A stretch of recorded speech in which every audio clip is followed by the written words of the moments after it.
하나님 감사합니다. 이렇게 귀한 말씀을 함께 나눌 수 있도록 하나님께서 은혜를 베풀어 주셔서 감사합니다. 은혜 빼면 시체와도 같은 우리 인생, 오늘 온전히 하나님 붙들고 하나님 살아 역사하시는 그 은혜로 하나님 다시 한번 하나님의 생명을 받아 살아가는 은혜를 오늘 이 밤에 회복하기를 소망합니다. 우리에게 말씀하시고 들려주시고 깨달아 알게 하시고 변화되어 하나님께 헌신할 수 있는 삶으로 인도하여 주옵소서. 예수님의 이름으로 기도했습니다. 아멘. 약 15년 전에 우리나라의 퍼스트 퍼슨 슈터, 발음이 좀 어렵죠. 퍼스트 퍼슨 슈터라고 줄여서 이걸 FPS라고 하는데요. FPS 게임이라고 하는 게 붐을 이루기 시작했었습니다. 그러니까 설명을 좀 하면 1인칭 시점으로 전투를 벌이는 게임입니다. 그러니까 손만 보이고요, 이렇게 돌아다니면서 무기를 바꿔가지고 전투를 하고 저격 총을 꺼내서 확대를 해가지고 뭐 헤드샷 이렇게 해가지고 게임 내에서 서로를 죽이는 그런 전투 게임이 엄청난 흥행을 했었습니다. 지금도 꾸준히 FPS 게임은 발전이 되고 있고 한 15년 전과 비교해 지금은 더할 나위 없이 너무나 큰 발전을 이뤄냈습니다. 우리나라가 또 게임 강국이잖아요. 그래서 이 FPS 게임 세계대회를 열어도 항상 우리나라가 1위를 하는 것입니다. 근데 그 당시 FPS 게임이 막 흥행하기 시작했을 때 사회학자들이랑 심리학자들이 입을 모아서 했던 이야기가 하나 있습니다. 그것은 바로 폭력성이라는 것입니다. 실제로 이 FPS 게임이 발현한 후에 폭력성이 사회에 많이 더 이슈가 되고, 그리고 이전과는 다른 형태의 범죄들이 나타나기 시작했다고 합니다. 그래서 그때 이런 얘기를 했었습니다. 아마 지금은 아니어도 향후 10년, 향후 20년 이후에는 이러한 게임으로 인해 범죄율마저 증가하게 될 것이다 라고 이야기가 나왔지만, 여러분, 게임의 속도는 걷잡을 수 없이 빠릅니다. 그래서 저는 FPS 게임을 잘 못해요. 저는 원래 게임을 잘 못하는 성격이라 아무리 해도 좋은 걸 들어도 나가면 바로 죽는 것입니다. 그래서 소질이 너무 없는데 친구들은 다 그 게임을 하니까 따라해서 항상 친구들은 계급이 막 올라가는 거예요. 신기하게 또 군대 계급을 갖다 붙이니까 학생들이 얼마나 좋아하겠어요. 자고 일어났더니 얘는 막 소령이 돼 있고, 자고 일어났더니 어떤 친구는 별을 달아왔는데 저는 아직도 병장도 못 갔습니다. 상병에서. 제 육군은 병장은 만기 전역인데 그 게임 내 캐릭터는 아직도 상병일 거예요. 지금은 하지 않지만 어쨌든 흥행 속도는 걷잡을 수 없이 번져갔습니다. 아마 저희 나이대 청소년들을 겪었던 사람들이라면 이 FPS 게임 아마 안 해본 사람 거의 없을 겁니다. 요즘 여자친구들도 많이 하더라고요. 그래서 요즘은 더 심한 것 같습니다. 그리고 막 요즘엔 더 대단해요. 막 서로 이제 대화하면서 뭐 몇 시로 가? 안 돼, 나 죽어. 나 빨리 와서 살려줘. 나 빨리 구급약 줘. 막 아주 대단해요. 어떤 일이 일어나는지 전 잘 모르겠는데 요즘엔 그렇습니다. 그래서인지 지금 일어나고 있는 이 무서운 일이 게임에서나 보던 건데 이제는 실제로 우리 사회에 직면되어 나타나고 있습니다. 최근 가장 우리 사회를 두렵게 한 것이 무엇이었죠? 아마 모두가 동감하고 기억하듯이 묻지마 범죄 사건일 것입니다. 지난 5월 한 사람은 과외 선생님과 학생을 어떤 매칭해주는 어플리케이션이 있는데 거기서 만난 또래 여성 피해자를 잔혹하게 살해했고, 그리고 7월에는 여러분이 아시겠지만 신림역 인근에서 상가 골목을 묻지마 흉기 사건으로 이렇게 행인들 대상으로 한 사건이 일어났었고요. 그리고 이달 초에 분당 서현역에서 어떤 일이 일어났습니까? 14명이나 되는 피해자가 나타나면서 흉기 난동 사건이 벌어졌었습니다. 그리고 최근에 논란이 되고 있는 또한 부산 돌려차기 사건, 뭐 이런 것도 다 묻지마 범죄입니다. 묻지마 범죄는 참으로 안타까운 것이 어떠한 목적과 대상과 복수의 대상과 어떤 그런 것이 있는 것이 아니라 평범한 사람이 어느 날 갑자기 이유 없이 범죄의 표적 대상이 된다는 것입니다. 그래서 우리가 더욱더 큰 불안감이 자극이 된다는 것이에요. 그래서 이제는 더 이상 이 가상현실에서 일어나는 것이 아니라 단순히 이런 폭력성이 증가하는 수준을 넘어서 영화나 게임에서만 보던 일들이 일어나고, 그리고 이것을 대비하기 위해 뉴스에서는 이것을 대비하는 방법을 기사화하고 영상으로 나타내는 그런 일까지 나오고 있습니다. 최근에 보니까 칼을 들고 다니는 사람을 대피하는 방법, 이런 영상이 돌더라고요. 그것도 보게 됐습니다. 잠깐 설명을 드리면, 칼을 들고 있는 사람이 쫓아올 때는 무조건 잽싸게 도망을 가야 한답니다. 목숨을 걸고 도망가려. 왜냐하면 칼 들고 다니는 사람은 이렇게 들면 무의식적으로 자기 팔을 찌를까봐 팔을 내리게 되고, 반대로 잡으면 자기 허벅지를 찌를까봐 몸이 반응을 한답니다. 그래서 빨리 못 뛰게 됩니다. 근데 저희 청소년 애들이 그러니까 어떻게 얘기한 줄 아세요? 그럼 이러고 달리면 되잖아요, 그러는 거예요. 그래서 이러고 달리면 못 달립니다, 여러분. 그래서 잽싸게 도망가라는 그런 영상을 접하기도 했습니다. 세계일보라고 하는 데서 2021년 7월부터 2023년 6월까지 최근 2년간 실제로 집행이 확정이 된 묻지마 범죄 관련 판결문을 39개를 분석을 하고 결과를 냈는데, 묻지마 범죄 수가 2년 동안 몇 건이나 됐을까요, 여러분? 네, 다들 모르실 것 같아서 제가 정답을 적어왔습니다. 무려 70건이나 된다고 합니다. 저는 이 기사를 봤을 때 가장 먼저 떠오르는 것은 저희 아이와 그리고 다음 세대 아이들이었습니다. 이 아이들에게는 너무나 이 정보와 그리고 영상과 이런 것들이 쉽게 유입이 되는 거예요. 제가 얼마 전에 유튜브에 쇼츠라고 1분 미만으로 올리는 영상을 하나 보는데, 하나 그냥 무심코 올렸는데 유리창을 문을 잠궜는데 여자가 진짜 사시미 칼을 들고 막 그 유리를 막 치면서 막 위협을 하는 거예요. 그거를 보고 얼마나 깜짝 놀랐는지. 근데 너무 신기한 게 뭔지 아세요? 그거를 다 봤습니다, 제가. 영상이 이래서 무서운 것 같아요. 이거를 보고 어이쿠 깜짝이야 하고 넘기면 되는데, 이 사람이 어떻게 행동을 했는지, 칼을 들고 뭘 했는지, 문을 정말 열었는지 안 열었는지, 막 경찰에 신고하고 난리 나고 막 그런 소리가 다 들리는데, 그런 영상이 1분 미만이었는데 영상이 제 눈에 들어와서 제 가슴에 박히게 되더라는 겁니다. 사랑하는 다음 세대 청소년들은 이러한 현실을 더욱더 마주하고 있어요. 이제는 아이들이 더 이상 피를 보고 무서워하지 않는 세대가 되었다고 합니다. 오히려 당연히 여기고 더 자극적이고 더 소리에 더 민감해지고, 칼을 찔렀다가 빼는 그 소리가 더욱더 극사실화되어 가고 있고, 그러한 더 현실적인 것을 두 눈을 똑바로 뜨고 아이들이 보고 있는 현실을 우리가 받아들여야 된다는 것입니다. 그리고 이 청소년들에게 가장 무서운 것이 바로 마약의 도입인 것 같아요. 4년 정도 전에 버닝썬 게이트라고 하는 우리 이쪽 근방에 있는 강남의 클럽에서 아주 떠들썩하게 일어났던 그 사건, 여러분 다 알고 계실 겁니다. 마치 이게 90년대의 어떤 그 범죄와의 전쟁을 선언했던 것처럼 큰 마약 조직이 연루가 돼서 이거를 다 잡아서 우리나라의 이제 엄중한 처벌과 조사로 문제가 해결됐다고 생각했을 것입니다. 그런데 제가 얼마 전에 본 공영방송에 한 인터뷰를 하는 그 사람을 보게 되었는데, 그 사람이 마약상이에요. 마약상과 접선을 한 공영방송의 한 기자를 보게 되었는데, 그 인터뷰를 하는데 마약상을 뭐 약쟁이라고 그러나 뭐 약사라고 그러나 이렇게 통칭하는 언어가 있더라고요. 그래서 그 사람을 만나서 얘기를 하는데 이런 얘기를 했습니다. 버닝썬 사건 이후에 우리나라는 마약의 문이 닫힌 것이 아니라 우리나라의 마약의 문은 버닝썬 사건 이후로 열리게 되었습니다. 문이 활짝 열려서 누구든 접할 수 있습니다 라고 인터뷰를 하는 것이었습니다. 실제로 그럴 게 아이들이 조금만 SNS 활동을 접하면 3분 안에 마약을 구매할 수 있는 링크를 얻게 됩니다. 너무 무섭지 않으세요?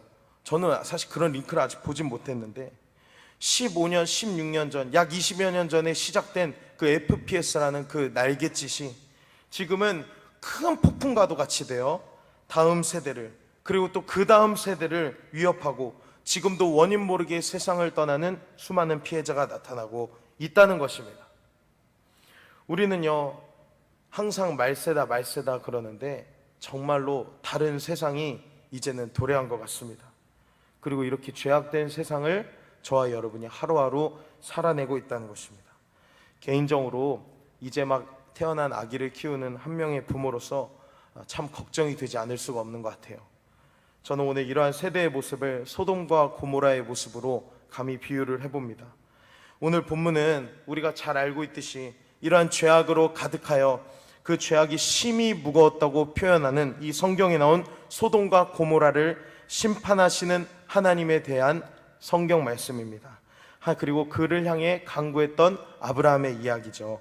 우리가 읽은 18장 이후에 19장에서 소돔과 고모라 사건이 일어나기까지, 그 멸망이 이르기까지 아브라함은 10명을 찾으면 하나님께서 멸망하지 않도록 간구하고 요청하였고, 하나님께서는 응답하시고 기다려 주셨습니다.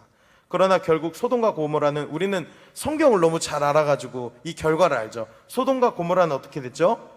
멸망하게 되었습니다. 10명을 찾지 못했죠.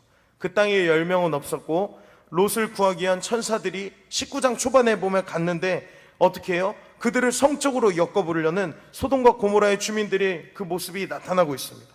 결국 그들 대신 자기의 두 딸을 내어주려는 롯의 모습마저 나타나고 있습니다. 우리가 에스겔 16장 49절에서 50절 말씀을 한번 읽어보겠습니다. 시작. 내 아우 소돔의 죄악은 이러하니 그와 그의 딸들에게 교만한 음식물의 풍족함과 태평함이 있으며, 또 그가 가난하고 궁핍한 자를 도와주지 아니하며 거만하여 가증한 일을 내 앞에서 행하였음이라. 그러므로 내가 보고 곧 그들을 없이 하였느니라.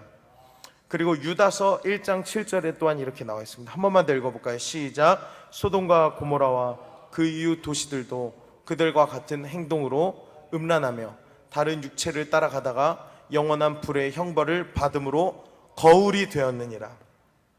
즉 소돔과 고모라라고 하는 도시는 타락한 도시였고, 이를 통해 그 이웃 도시들도 그들과 같은 행동으로 퍼져나가고 있다고 하는 것입니다. 이는 그냥 두면 결국 온 세상으로 죄가 퍼져나가는 것과 같은 것이 될 수 있다는 것이에요. 시간 문제였던 것입니다. 그런데 오늘 우리가 읽은 본문 22절에 보면 이렇게 나와 있습니다. 우리 22절을 제가 한번 읽어보겠습니다. 그 사람이 거기서 떠나 소돔으로 향하여 가고 아브라함은 여호와 앞에 그대로 섰더니, 여기 보면 아브라함이 하나님 앞에 서 있다, 여호와 앞에 서 있다라고 말하고 있습니다. 여러분, 아브라함이 서 있는 그 자리를 기억하시기 바랍니다. 하나님은 아브라함이 서 있는 곳에 아브라함과 함께 계셨습니다. 그 이유가 무엇이었을까요? 저는 그렇게 묵상했습니다. 그것은 아마 아브라함이 소돔과 고모라를 위해 중보하고 하나님께 중재할 수 있는 그 기회를 하나님께서 허락하셨다라고 묵상을 하게 되었습니다. 그래서요, 아브라함은 하나님 앞에 기도하기 시작하죠. 주여, 의인과 악인을 함께 쓸어버리시렵니까? 만약 그 성에 50명의 의인이 남아있으면 그래도 정말 쓸어버리시겠습니까? 의인과 악인을 같이 죽이고 의인을 악인처럼 대하시는 것은 주님께 있을 수 없는 일이잖아요. 온 세상을 심판하시는 분인 주님이 공정하게 판단하셔야 하지 않겠습니까? 그리고 하나님께서 아브라함에게 응답하십니다. 우리 창세기 18장 26절 함께 읽어보겠습니다. 시작. 여호와께서 이르시되 내가 만일 소돔 성읍 가운데에서 의인 50명을 찾으면 그들을 위하여 온 지역을 용서하리라.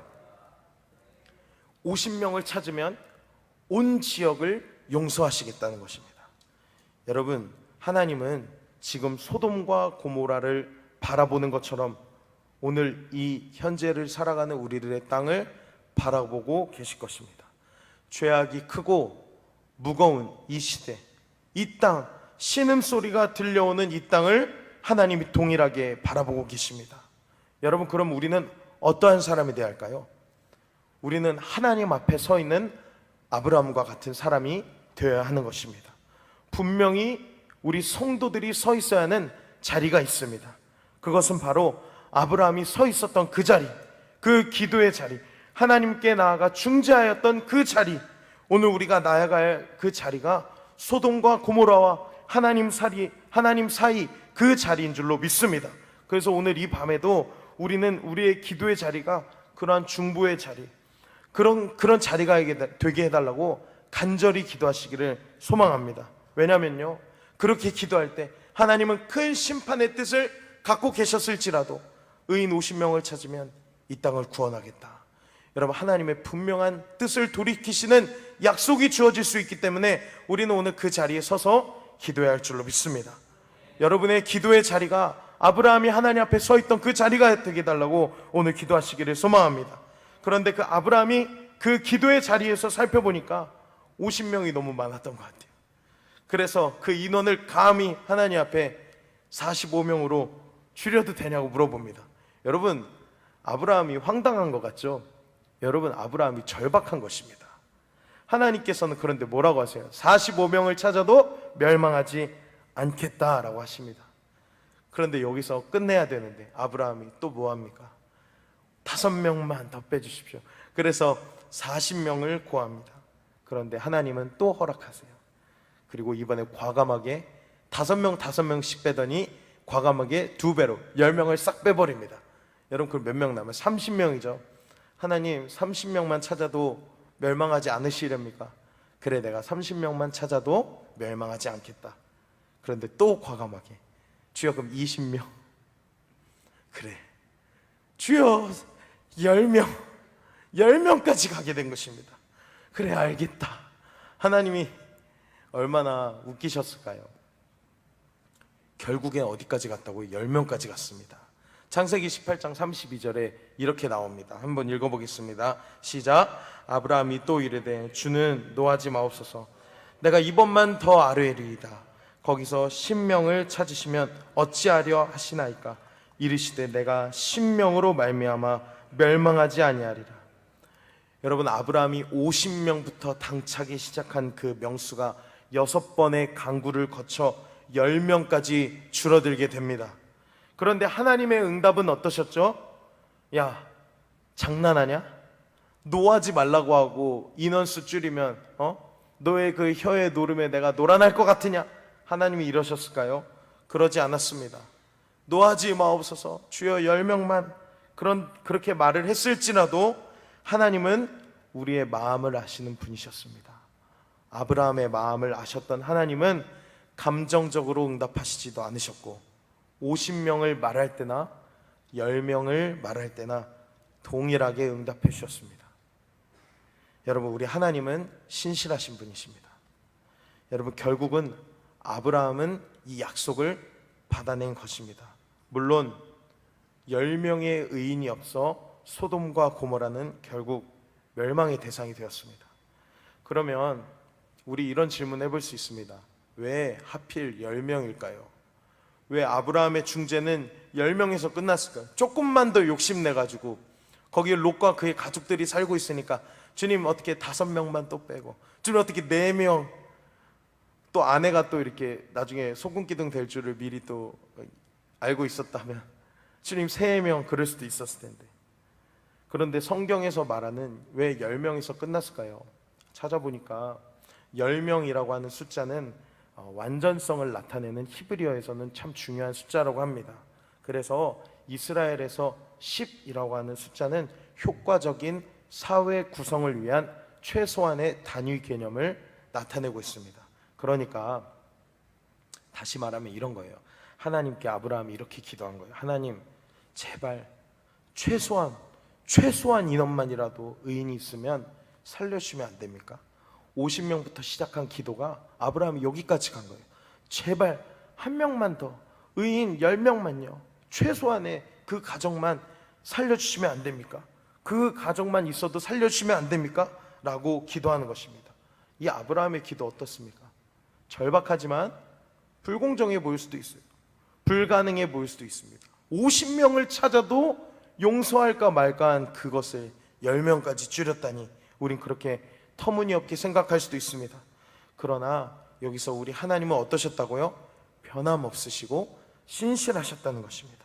숫자가 줄었다고 해서 하나님이 요동하지 않으셨습니다. 그리고 즉시 응답해 주셨어요. 여러분, 이게 바로 하나님 아버지의 마음입니다. 아브라함이 서 있던 자리가 그러한 은혜를 누릴 수 있었던 그런 자리입니다. 여러분, 그래서 제가 권면하는 거예요. 우리의 자리가 그러한 자리가 되어야 할 줄로 믿습니다. 우리가 10명만 구한다 할지라도 하나님께서 우리 기도에 즉시 응답해 주실 줄로 믿습니다.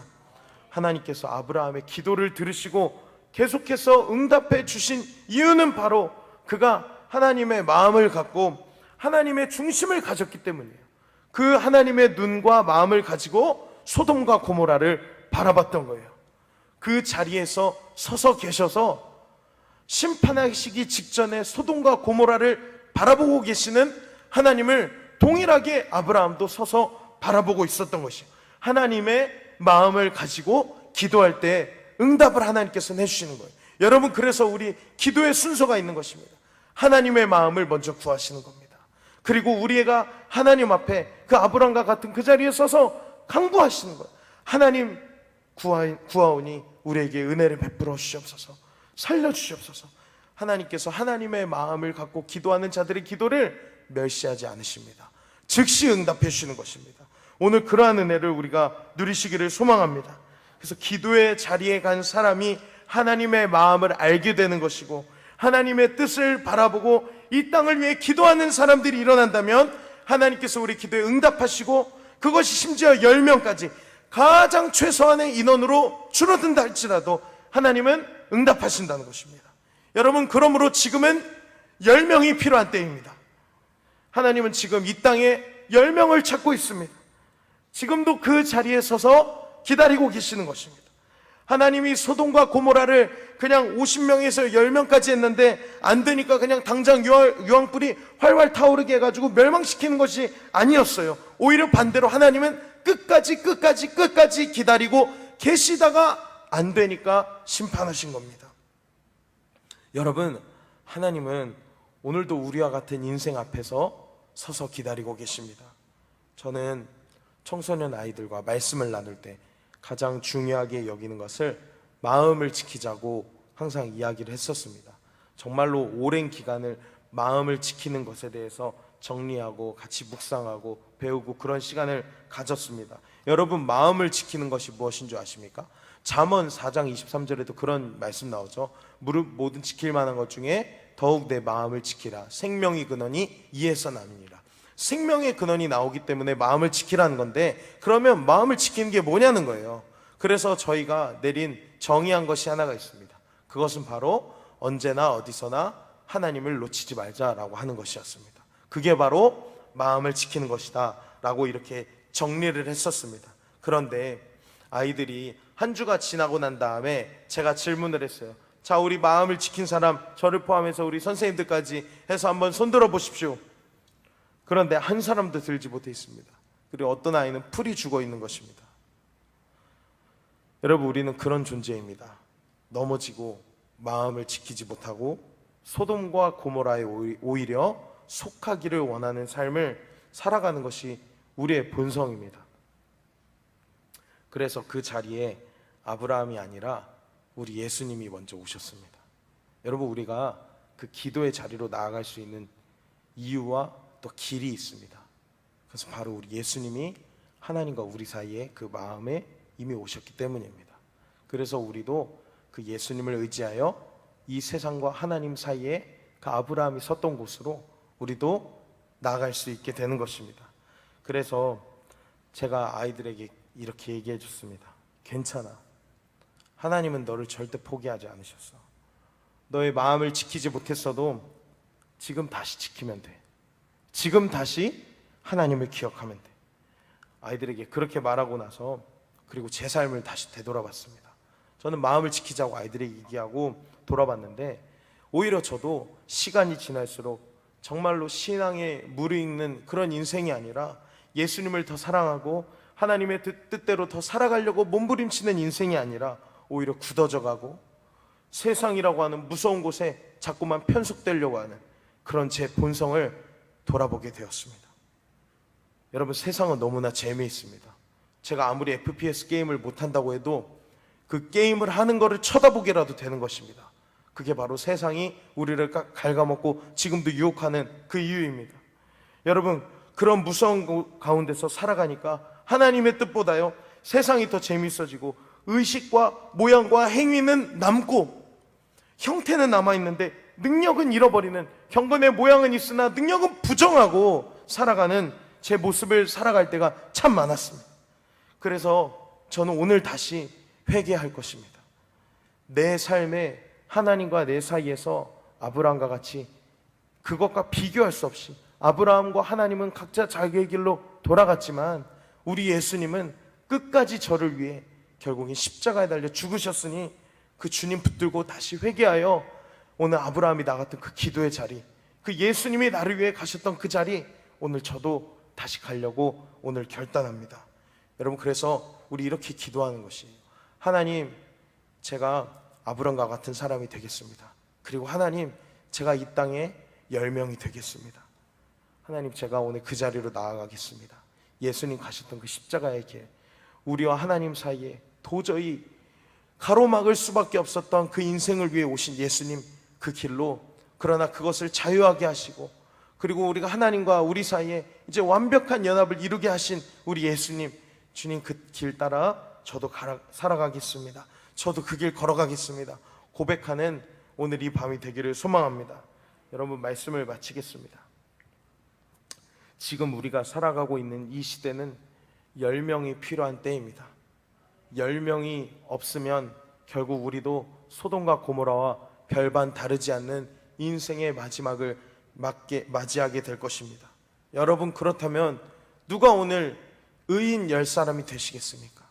오늘 누가 아브라함과 같이 하나님 앞에 서서 그 땅을 바라보고 계시는 하나님의 마음을 가지고 기도하시겠습니까? 누가 오늘 다음 세대를 위해서 기도하는 그런 하나님의 중보자가 되어주시겠습니까? 오늘 누가 하나님의 마음을 공감하며 기도하시겠습니까? 오늘 우리 모두가 다시 기도의 자리로 나아가기를 소망합니다. 주님, 이 땅을 구원하여 주십시오. 우리 다음 세대를 구원하여 주시옵소서. 우리 자녀들을 구원하여 주시옵소서. 하나님의 뜻대로 행하시되 우리의 기도를 기억하여 주시옵소서. 함께 기도로 나아가는 오늘 이 밤이 되기를 간절히 소망합니다. 말씀을 마치며 우리 찬송가 부르겠습니다. 찬송가 549장, 내 주여 뜻대로 행하시옵소서. 이 가사를 보면 주님은 때로 울기도 하셨네 라고 하셨습니다. 여러분, 예수님이 이 땅을 바라보고 지금도 울고 계십니다. 우리가 하나님의 마음을 이해하고 하나님의 마음을 붙들고 오늘 이 밤에 나아가 세상을 향해 중보하고 우리 사랑하는 우리 교회를 위해 중보하는, 다음 세대를 위해 중보하는 하나님의 기도자들로 아브라함과 같은 인생으로 세워지기를 간절히 소망합니다. 우리 함께 찬양하겠습니다. 내 주여